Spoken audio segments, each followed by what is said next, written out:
Assalamualaikum warahmatullahi wabarakatuh. Kami dari kelompok 3, saya Vita Aulia. Saya Bibi Aulia. Saya Husni Fatimah. Kami akan membahas soal ujian tengah semester mata kuliah pengantar akuntansi 2. Soal pertama kita akan membahas tentang inventory atau persediaan. Ini adalah soal nomor 1. Baik, untuk soal pertama ini itu tentang persediaan atau inventory. Nah, dalam soal pertama dijelaskan Anda diberikan informasi perusahaan Pavey seperti di bawah ini, yaitu persediaan untuk bulan Oktober 2022. Perusahaan menggunakan sistem perpetual. Nah, dalam tabel ini sudah dilihatkan ya, ada tabel ini sampai dengan tanggal 23 Oktober tanggal 23 Oktober. Nah, soal yang pertama kita disuruh untuk mengisi titik-titik yang ada pada tabel tersebut. Nah, untuk tanggal 22 Oktober dengan transaksi penjualan atau sell ini kita isi dengan angka 100. Dan untuk yang tanggal 23 Oktober yang transaksi sell return atau penjualan dikembalikan, ini kita isi dengan angka 10. Dalam instruksi kedua, yaitu hitung persediaan akhir atau ending inventory, harga pokok penjualan atau cost of goods sold, dan laba kotor atau gross profit, masing-masing dengan menggunakan metode FIFO dan moving average. Nah, kita akan menghitung terlebih dahulu tentang metode FIFO. Metode FIFO ini first in atau first out ya. Untuk yang pertama, tanggal 1 Oktober, kita tulis di sini di tanggal 1 Oktober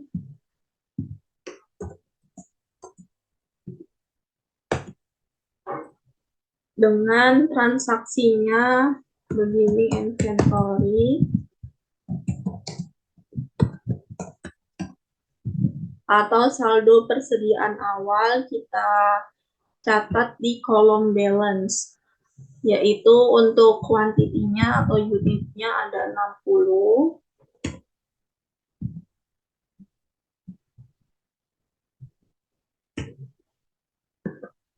Kemudian dengan harganya 20 ini, unit cost ini harganya 20. Nah, kemudian kita hitung saldonya atau balance-nya. Cara menghitungnya yaitu persediaan barang atau kuantitinya dikalikan dengan harganya, yaitu ini 60 dikalikan dengan 20, hasilnya 1.200. Untuk transaksi yang kedua, yaitu tanggal 9 Oktober, transaksinya yaitu purchase atau pembelian. Kita taruh pada kolom purchase.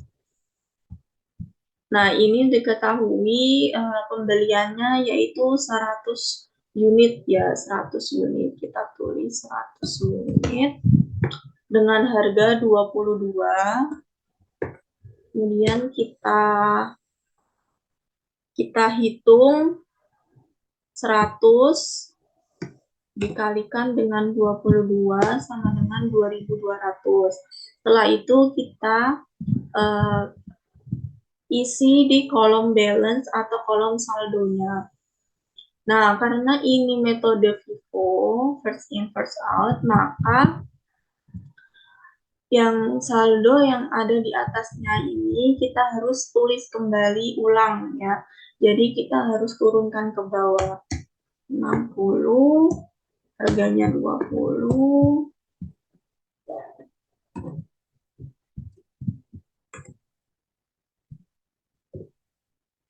Terus yang di kolom purchase atau pembelian ini kita pindahkan ke dalam balance-nya ya. 100, harganya 22, sama dengan 2.200. Kemudian transaksi yang ketiga pada tanggal 11 Oktober, yaitu transaksi penjualan atau sell. Kalau transaksi penjualan kita taruh pada kolom sell. Ini kan kita transaksi sell atau penjualannya ini kan 110 unit. Nah, dalam metode FIFO ini kita menjual kan, berarti kita membutuhkan persediaannya itu 110. Dan kita mempunyai persediaan ini 160.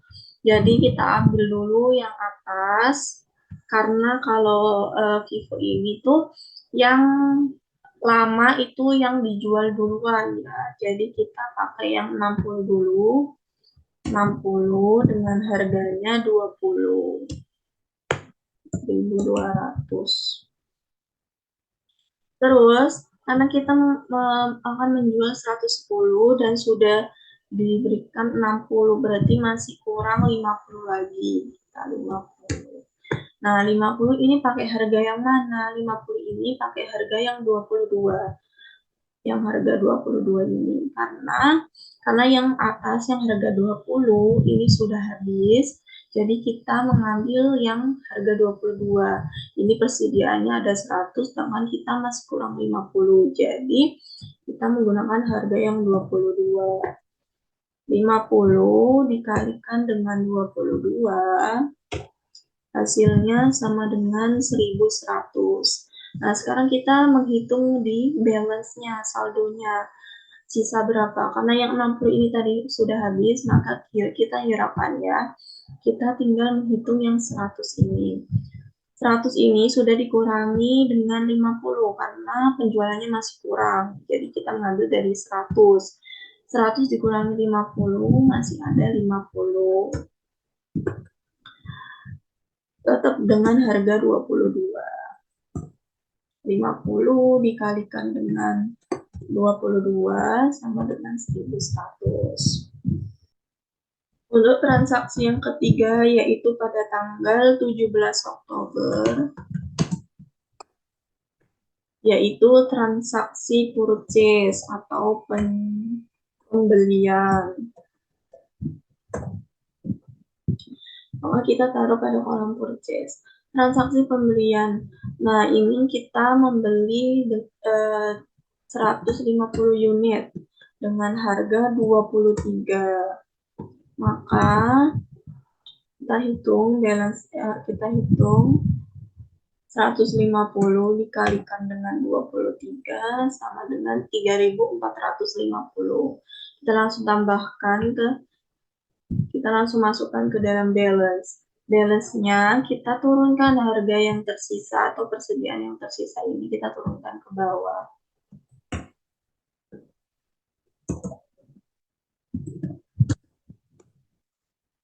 Kemudian yang ini kita pindahkan ke sini.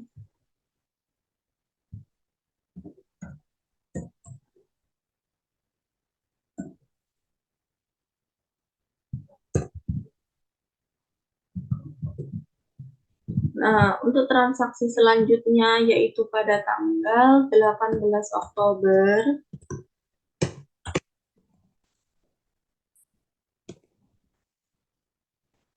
yaitu purchase return.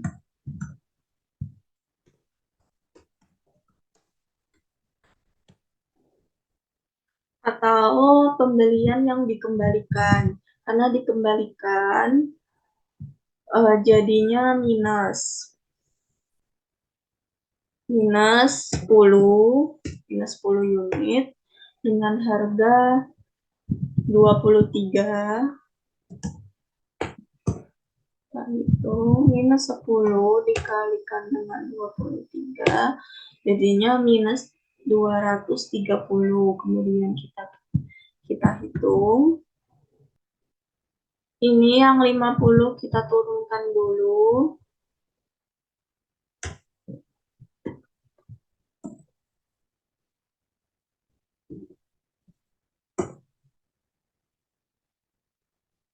Kita lanjut. Nah, karena di sini minus 10 dengan harga, oh sorry, di sini harga 23, bukan 22. Nah, ini minus 10 dengan harga 23, maka di sini 150 dikurangi dengan minus 10 sama, nah jadinya 140. Ini harganya 23 sama dengan 140 dikalikan dengan 23, hasilnya 3.220. Kemudian transaksi yang selanjutnya pada tanggal 22 Oktober yaitu transaksi sell. Nah, untuk transaksi sell ini dia ditaruh pada kolom sell ya. 100 unit kita tulis. Bentar, sorry. Untuk transaksi sell ini itu kita menjual barang kita atau menjual persediaan kita itu 100. Jadi kita jual dulu yang 50 ini, jual dulu yang lama. Kita tulis dulu 50 yang dijual dengan harga 22.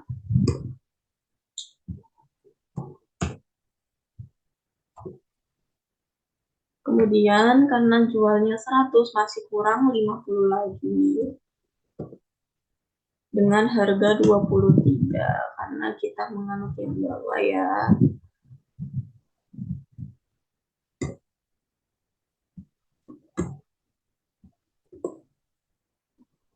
Setelah itu balance-nya kita hitung. Karena yang atas ini sudah habis, maka kita hiraukan ya, tinggal yang ini. 140 dikurangi 50 masih ada berapa? Masih ada 90 lagi dengan harga 23. Nah, hitung. Sorry.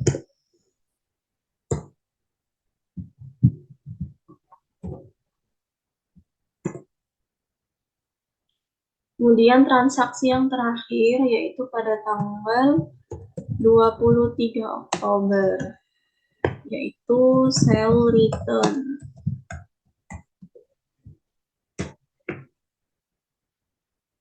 Menjual barang tapi dikembalikan. Jadinya barang kita bertambah, kan dijual, dikeluarkan, kemudian dikembalikan sama customer kita, jadinya barangnya akan bertambah. Karena dikembalikan, karena return, jadi dikasih minus 10, harga ini ada 10 barang, minus 10. Yang dikembalikan adalah harga ini ya, harga yang dijual yaitu harga 23. Nah, hitung sama dengan minus 10 dikalikan dengan 23 minus 230. Kemudian di sini kita tambahkan ya 90 minus 10 ditambahkan dikurangi, sebenarnya dikurangi tapi ini minus jadi akan jadi plus ya 100. Kemudian harganya 23, kita hitung 100 ini dikalikan dengan 23, maaf,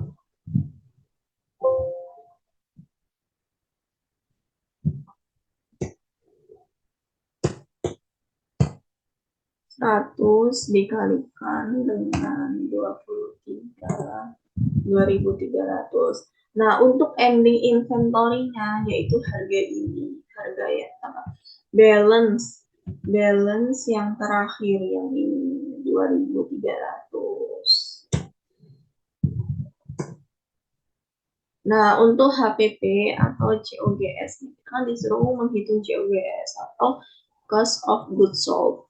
Nah, ini tuh untuk menghitung ini kita tambahkan semua dari balance sale ya.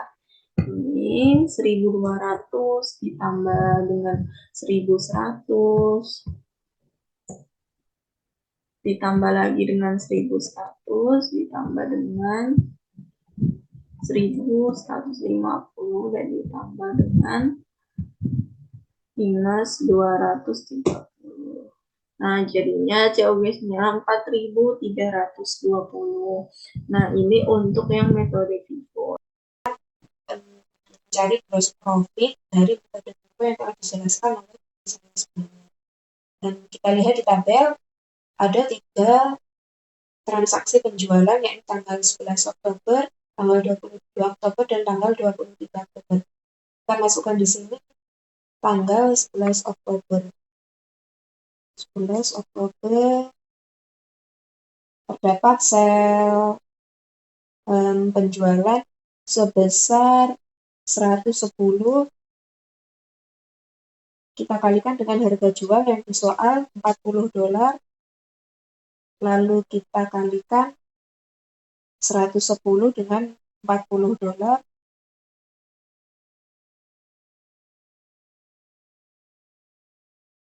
lalu yang kedua di tanggal 22 Oktober, kita taruh di sini, ada 100 pembelian, kita tulis di sini. Harga jual tetap sama di angka $40, kita kalikan.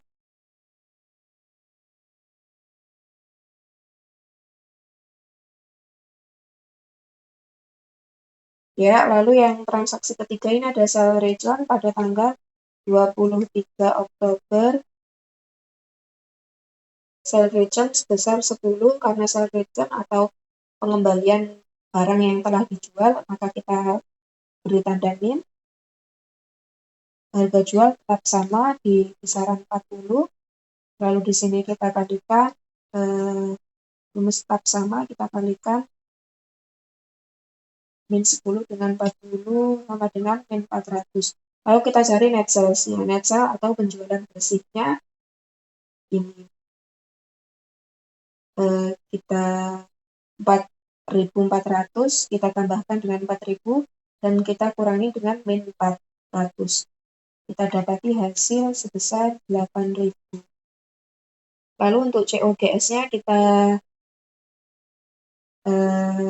ini kita karena sudah diketahui di sini, kita langsung tulis di sini 4.320. Lalu untuk gross profit-nya tinggal dikurangin saja, 8.000 dikurangi 4.320.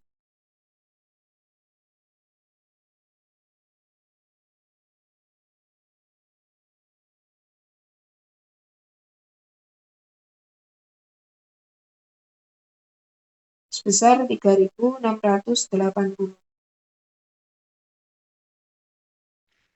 Oke, jadi sekarang selanjutnya ada metode moving average.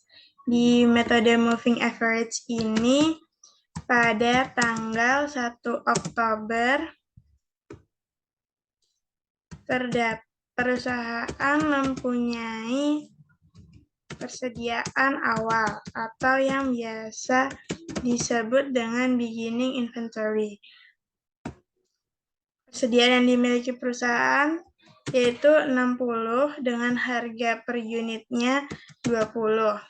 Cara menghitungnya yaitu 60 dikalikan dengan 20. Hasilnya 1.200. Pada transaksi selanjutnya, pada tanggal 9 Oktober,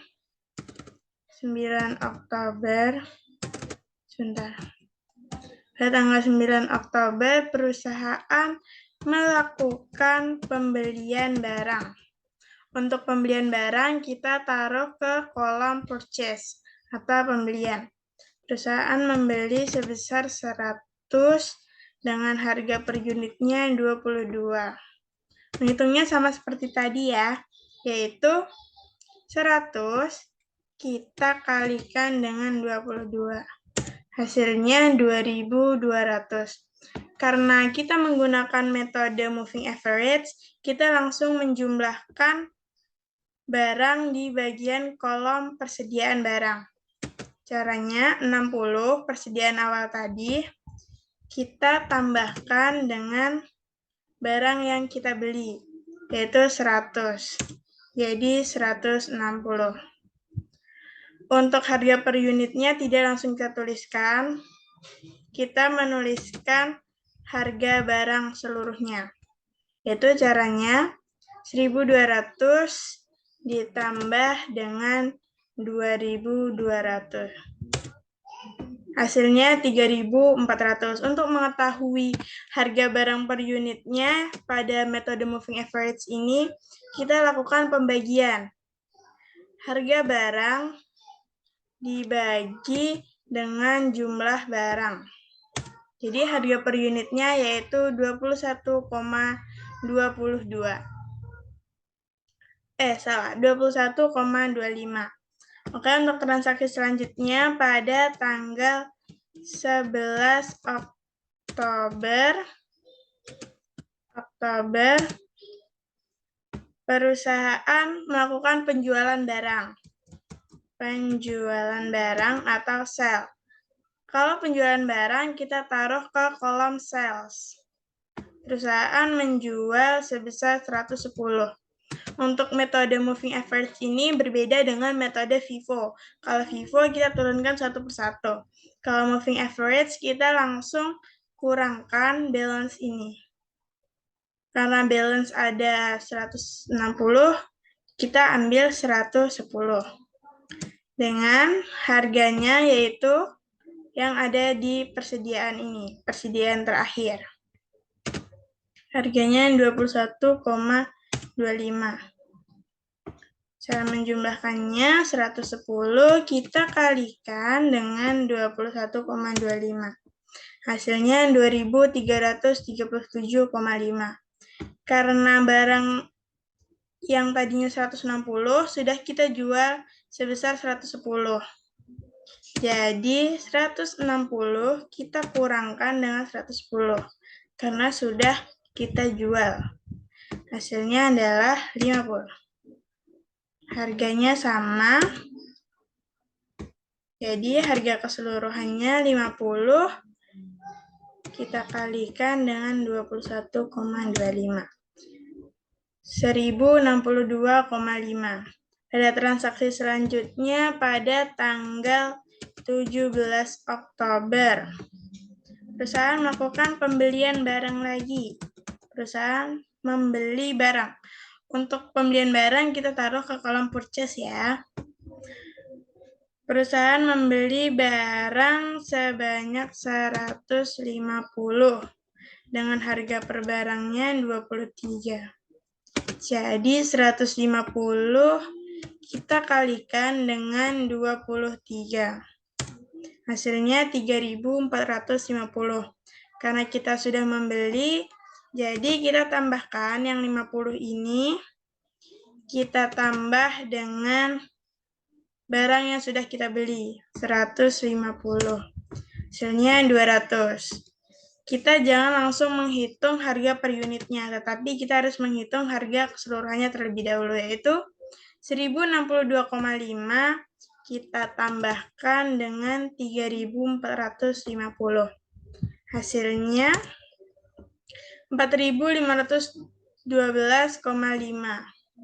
Untuk harga per unitnya, harga per unit barang, kita bagikan 4.512,5 kita bagi dengan 200. Harga per unitnya 22,5625. Transaksi selanjutnya pada tanggal 18 Oktober.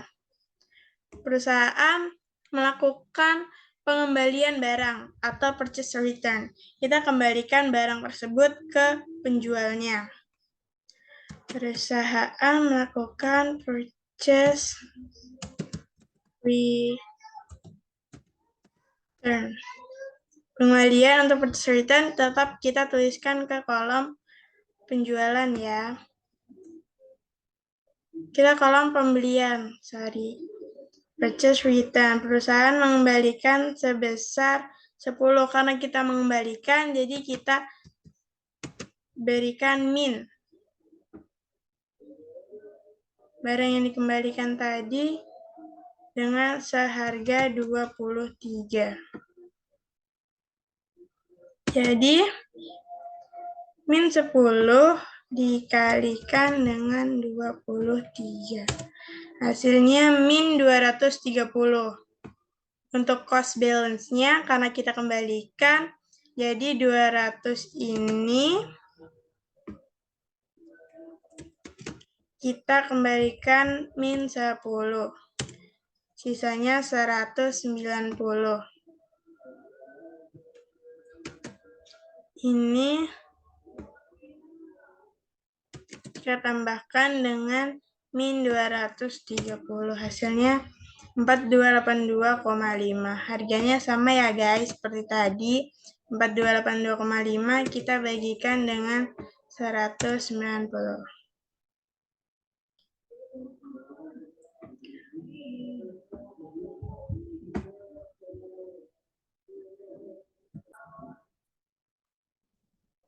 Oke, jadi pada transaksi selanjutnya, pada tanggal 22 Oktober, perusahaan melakukan penjualan. Perusahaan menjual barang sebesar 10. Untuk penjualan kita taruh ke kolom sales.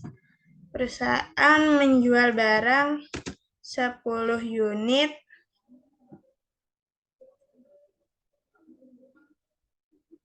Perusahaan menjual barang.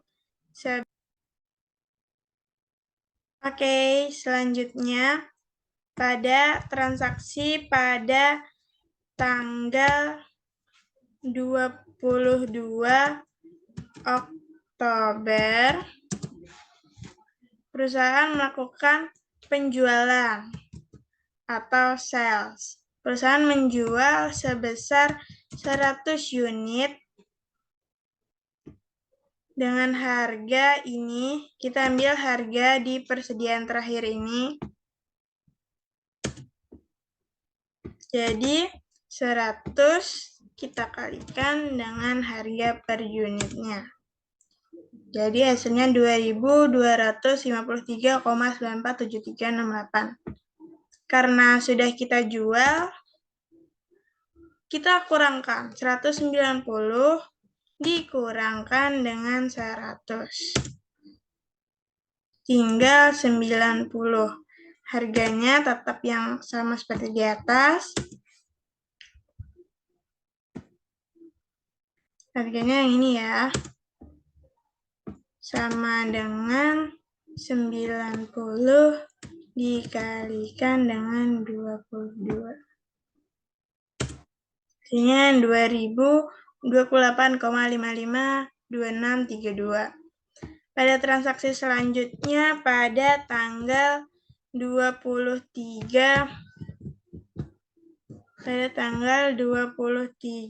Oktober, perusahaan melakukan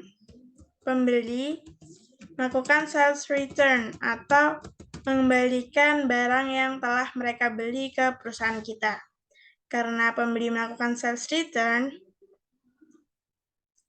jadi kita kurangkan. Pembeli mengembalikan sebesar 10 unit. Kita minkan dengan harga sama seperti harga mereka beli.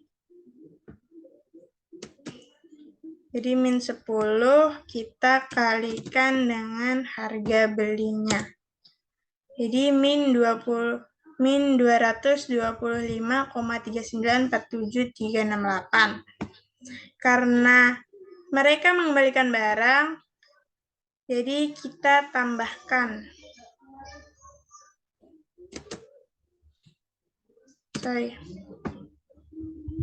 Ini tadi 90.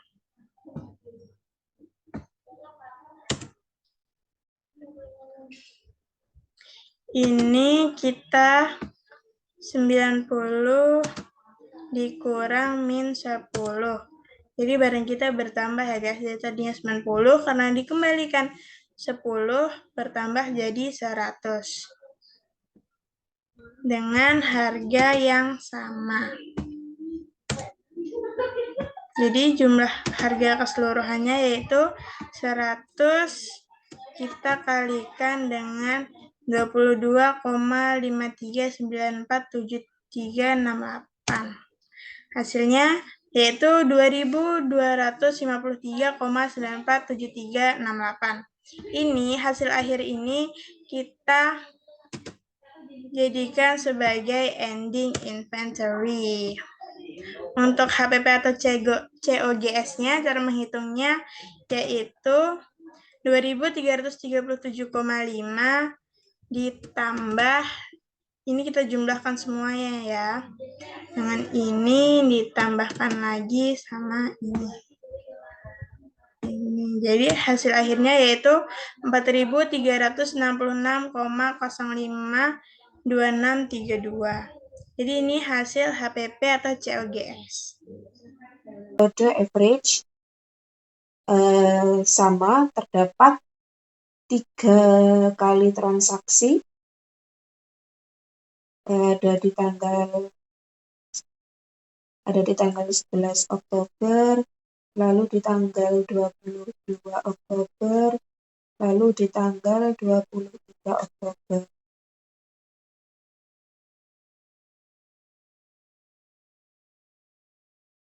Soalnya sama semua. Di sini ada 110 unit, di sini ada $40 harga jualnya. Kita taruh di sini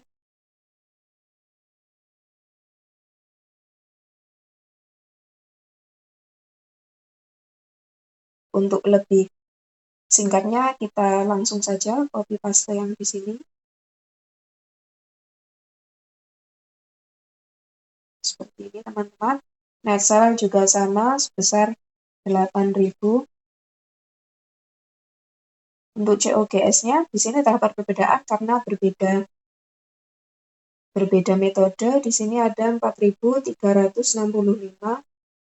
4.365,2.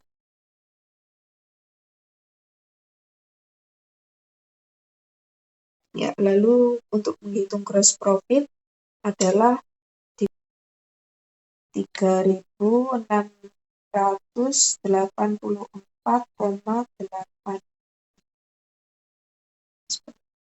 Terakhir soal 1 bagian C, yaitu jelaskan jika perusahaan ingin meminimalkan pajak maka harus menggunakan metode yang mana. Jika perusahaan ingin meminimalkan pajak, maka perusahaan harus menggunakan metode moving average, karena dengan menggunakan metode moving average, laba yang diperoleh lebih kecil dibandingkan dengan metode FIFO, sehingga pajak yang harus dibayarkan juga akan lebih kecil.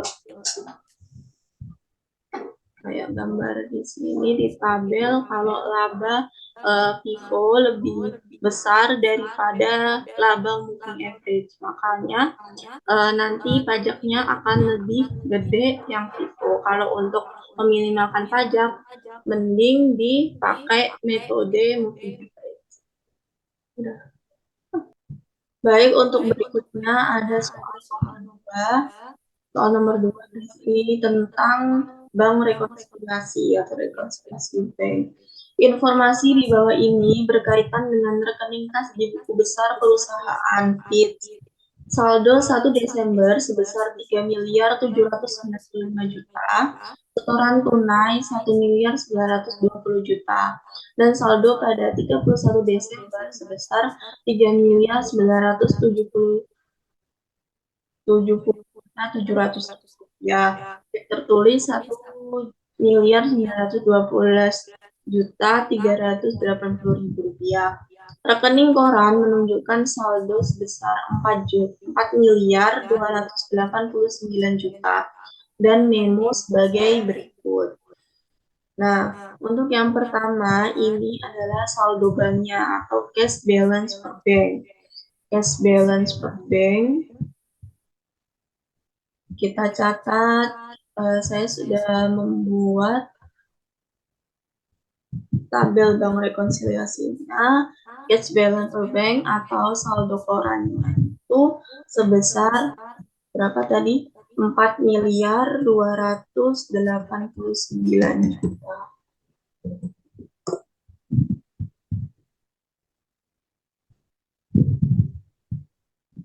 Kemudian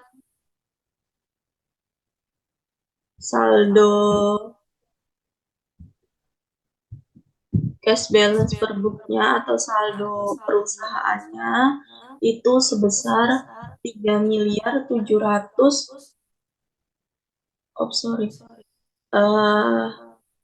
untuk saldo perusahaan atau cash balance per booknya yaitu 3.970.707 rupiah.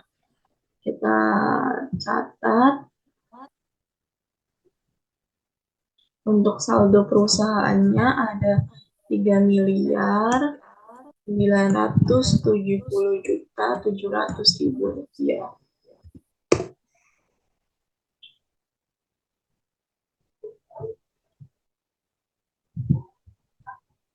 Kita balik ke soalnya.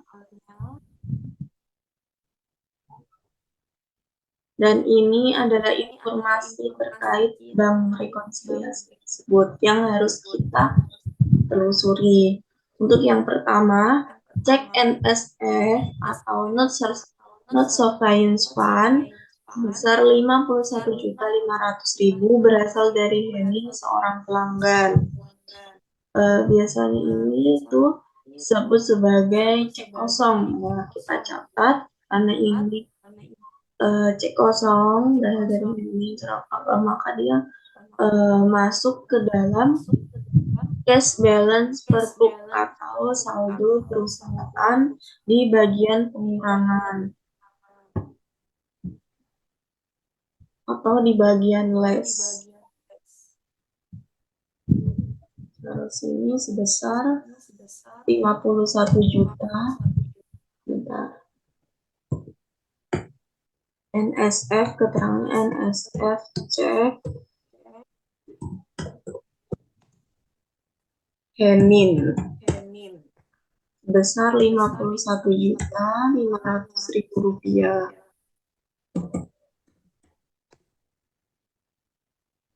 Ini dikasih tanda merah karena ini minus ya, ini dikurangi biar sebagai tanda bergampang. Untuk informasi selanjutnya yaitu piutang yang berhasil ditagihkan oleh bank sebesar 154.500.000 dikurangi biaya penagihannya 1.500.000. Nah, bank itu berhasil menagihkan piutang itu sebesar 154.500 rupiah. Nah, kemudian bank itu mengenai ada biaya penagihan atau bank service charge-nya itu 1.500.000 rupiah. Berarti ini 154.500.000 rupiah masuk ke dalam piutang karena kasnya bertambah, maka ditaruh di sisi at cash balance per book receivable.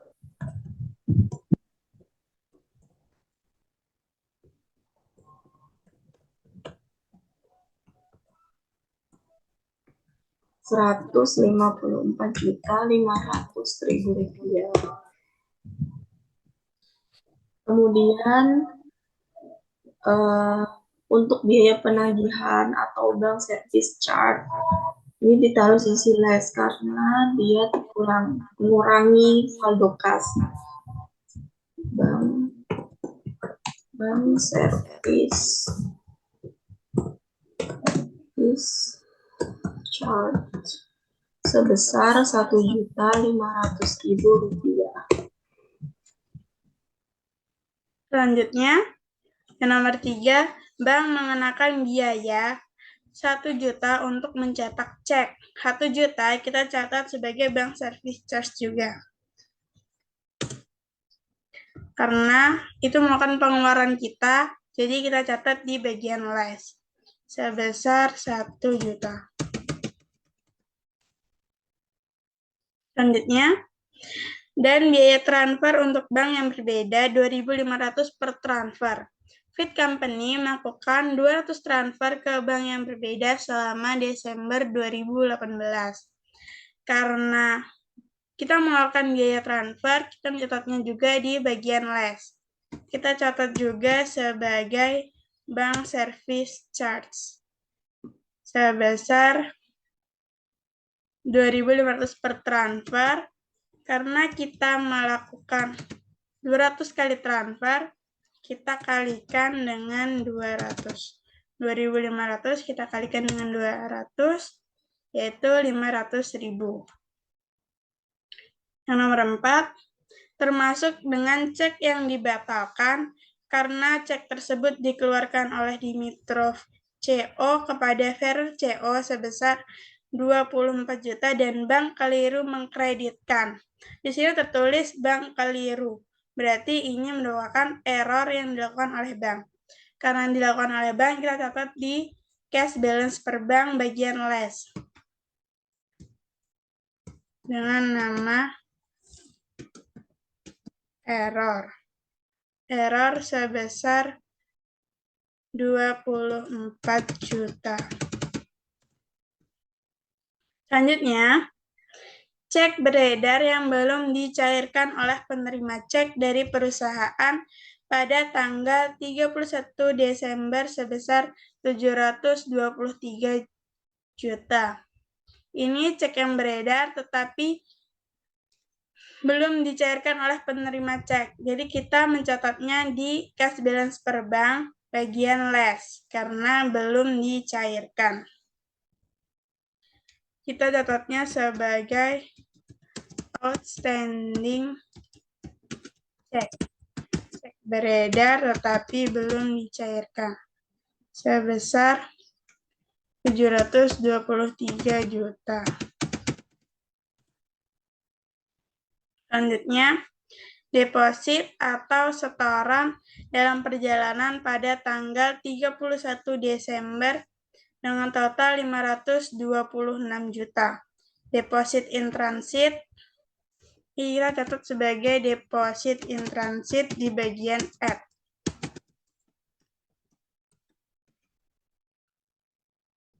Sebesar 526 juta.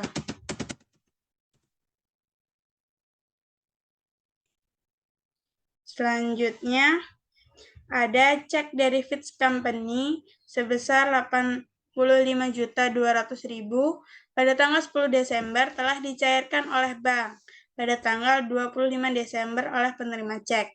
Cek ini untuk pembayaran kepada supplier atas utang dagang dan disalahjurnalkan oleh staf perusahaan sebesar 82.500.000.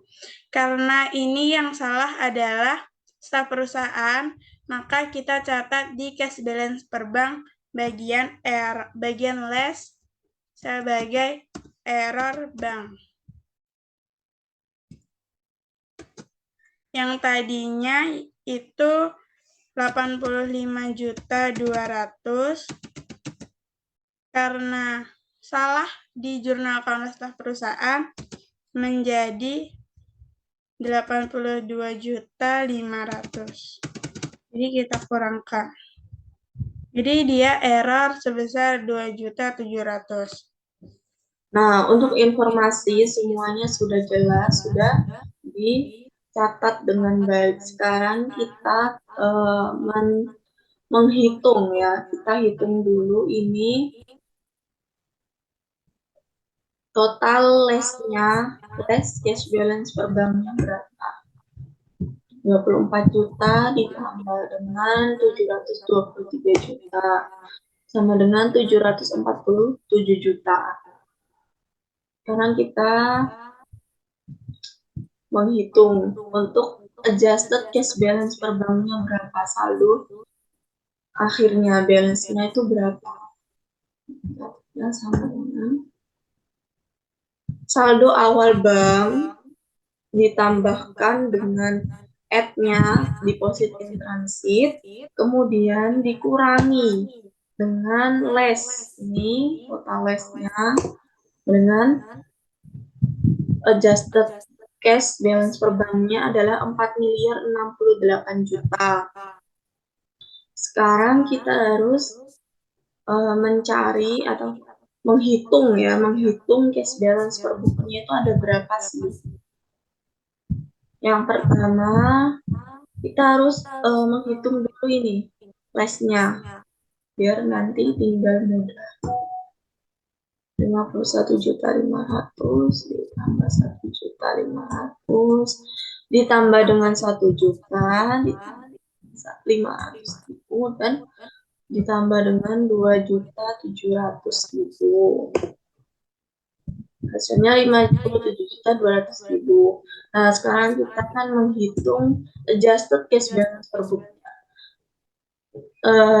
Adjusted cash balance per bank dan adjusted cash balance per book ini, saldo akhirnya ini antara bank dan perusahaan harus sama. Karena bank rekonsiliasi itu untuk menyamakan ya. Kita total ini saldo awalnya ditambah dengan add-nya atau receivable ini dikurangi dengan less-nya tadi. Nah, hasilnya 4.068 juta, hasilnya sama dan balance. Berarti untuk yang bank rekonsiliasinya sudah selesai. Yang pertama, nomor 1, ada account cash di debit dan receivables di credit.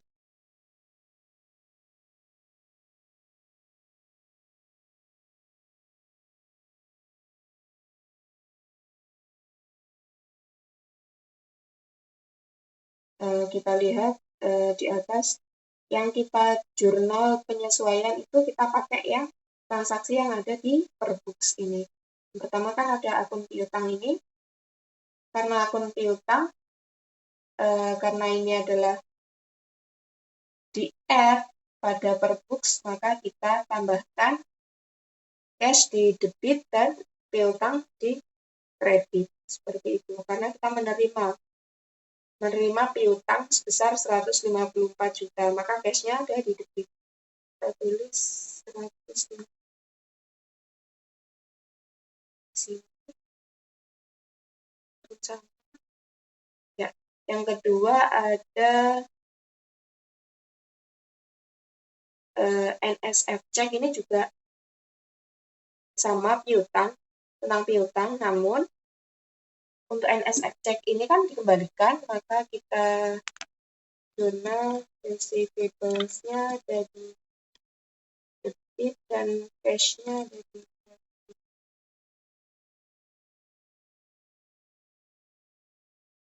sebesar 51.500.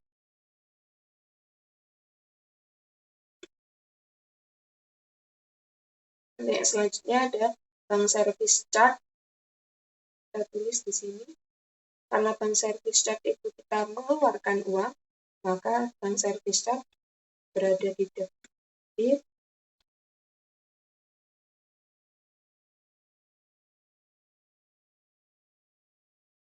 Dan cash berada di kredit sebesar 1.500.000.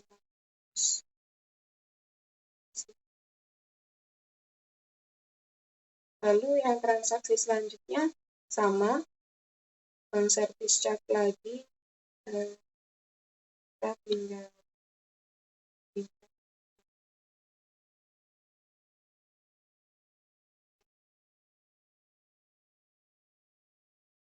lalu transaksi yang selanjutnya ada error by books, ini karena kesalahan penjualan, kita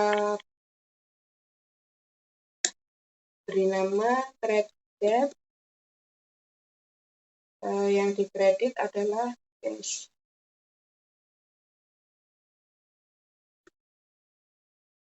Sebesar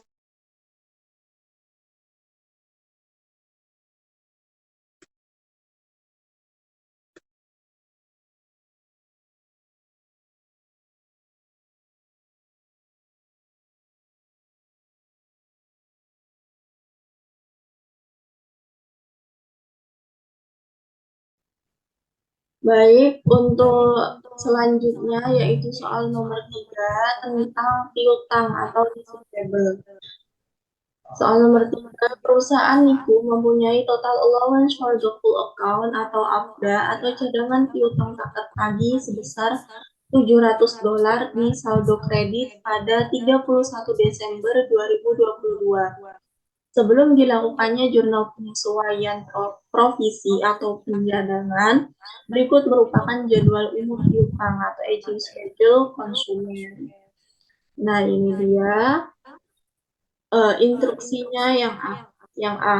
Isilah titik-titik di atas dan di bawah sebagaimana berikutnya ini dengan angka yang Anda asumsikan sendiri. Tidak ada angka benar dan salahnya. Ini disuruh ngisi sendiri ya, ini persenannya. Langsung saja kita bahas ke soalnya, ke lembar jawaban. Nah, untuk ini tadi kan disuruh mengisi titik-titik yang kosong. Ini yang pertama, current account ini kita isi 1%.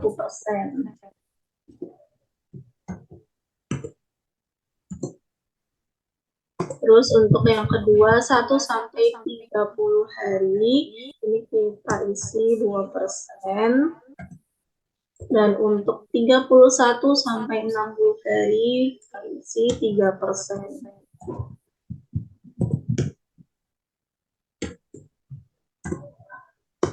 61 sampai 90 hari diisi 4%. Dan lebih dari 90 hari diisi 5%. Oke. Untuk yang A sudah beres. Kemudian untuk yang instruksi B,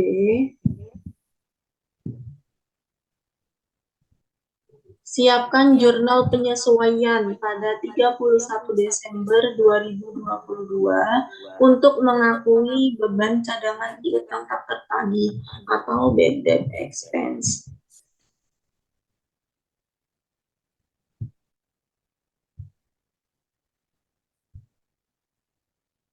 Nah, tadi saya sudah menyediakan tabel untuk jurnal penyesuaian. Sebelum kita melakukan jurnal penyesuaian, untuk membuat ledger atau buku besar account dan lain sebagainya itu, kita harus mengisi dulu saldo awalnya atau beginning balance-nya. Saldo awalnya itu berapa? Kita lihat.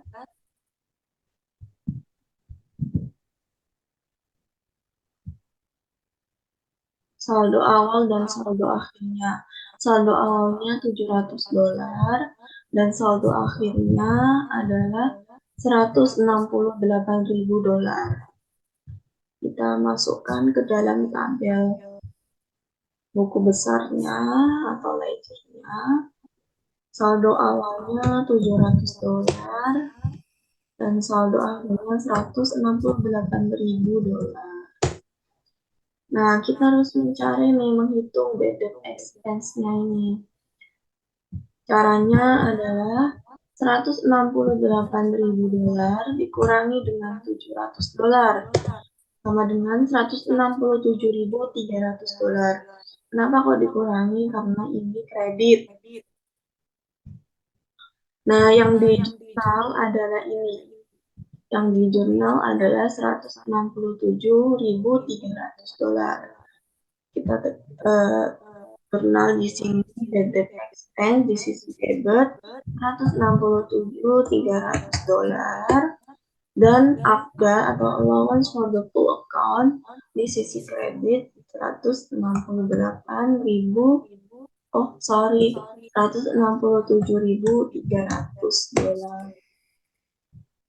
Nah, untuk soal nomor B sudah selesai.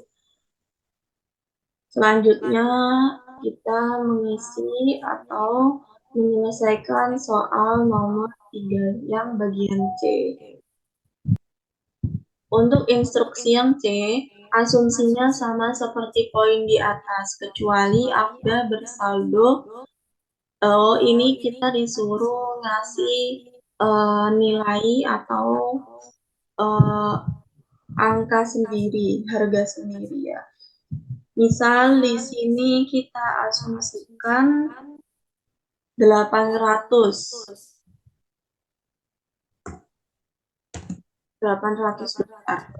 Nah, berarti asumsinya sama seperti poin di atas, kecuali AFDA atau allowance for the full accounts bersaldo 800 di debit.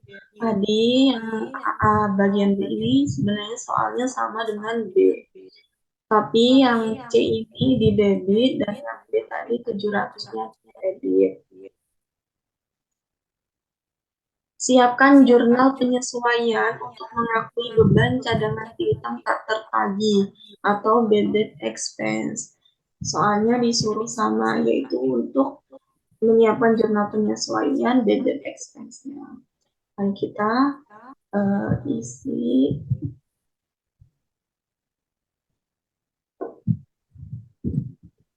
kita mencari dulu.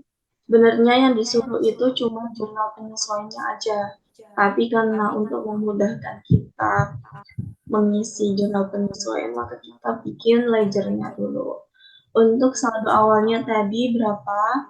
800 di debit, $800 di debit. Dan kita belum tahu kan, karena kita mencari ini. Jadi kita kosongin dulu. Karena belum tahu, jadi kita kosongin dulu untuk bad debt expense-nya. Saldo akhirnya yaitu sama kan tadi $168.000. Nah, sekarang kita hitung.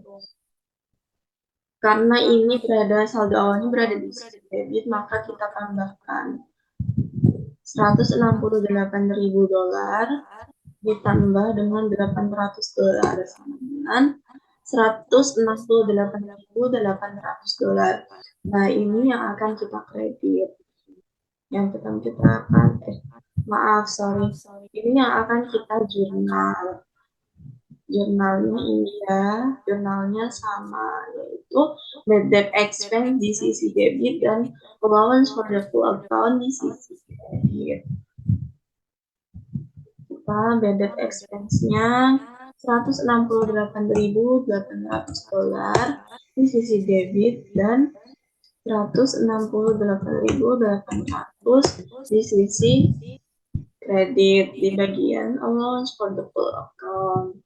Nah, untuk soal yang bagian C sudah selesai. Kurang lebihnya seperti ini. Soal nomor 3 saya akan melanjutkan yang D, jurnal penyesuaian. Kita lihat pada soal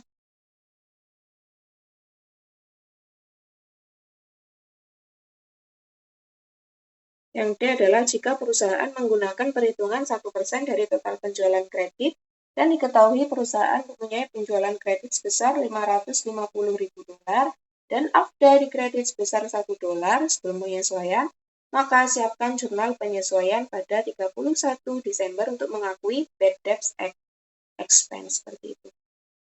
Kita anukan dulu informasinya ada apa saja.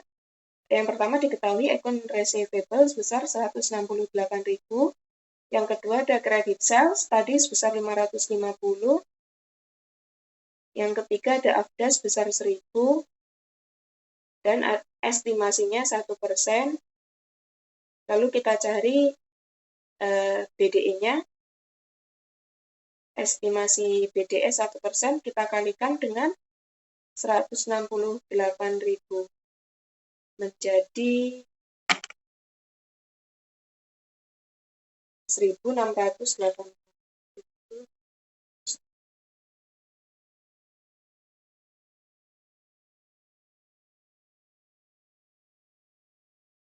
Yang kedua kita cari yang di sini ada estimate AFDA-nya, BDE dikurangin AFDA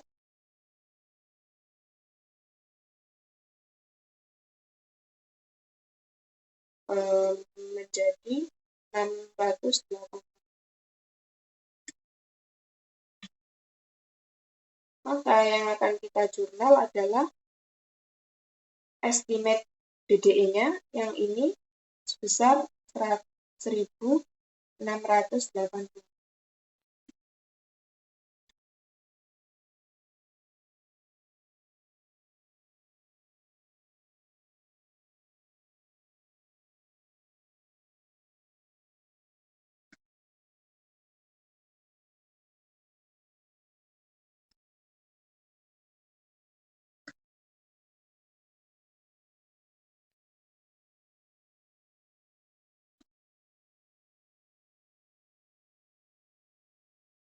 Yang di sini pun sama,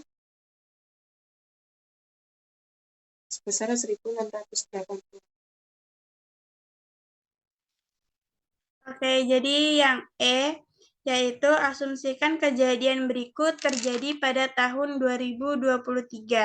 Yang pertama, pada 3 Januari 2023, beberapa pelanggan dengan total piutang sebesar 8.000 tidak bisa dilacak dan kemungkinan besar tidak bisa ditagihkan, sehingga dihapuskan piutang tersebut.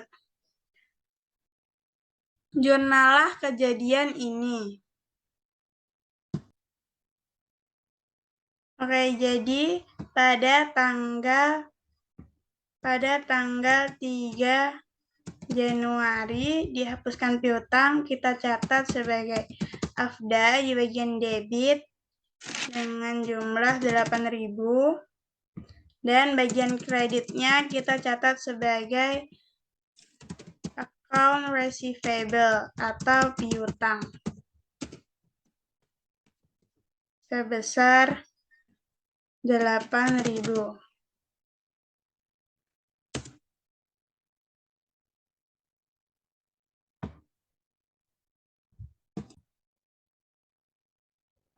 Setelah itu, yang kedua, pada tanggal 10 Februari 2023, ada pelanggan yang sebelumnya telah dihapuskan piutangnya membayar sebesar 5.000. Jurnalah kejadian ini. Jadi, di kejadian yang kedua ini,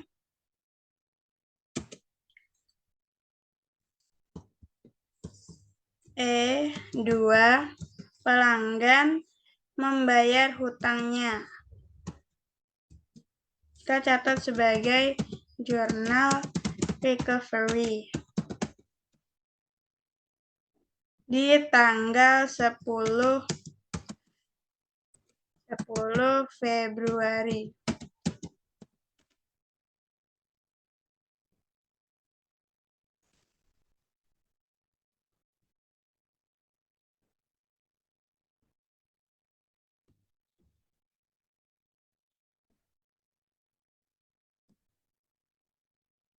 Jadi, karena sebelumnya piutangnya sudah kita hapuskan, kita harus memunculkan piutangnya kembali, yaitu dengan cara account receivable di bagian debit sebesar 5.000 karena pelanggan akan memulihkan piutangnya sebesar 5.000. Setelah itu di bagian kreditnya sebagai AFDA. Kebalikan dari jurnal penghapusan piutang sebesar 5.000. Setelah itu karena kita sudah menerima uang, berarti uang kas kita bertambah di tanggal 10 Februari. Kita catat sebagai kas di bagian debit 5.000 dan account receivable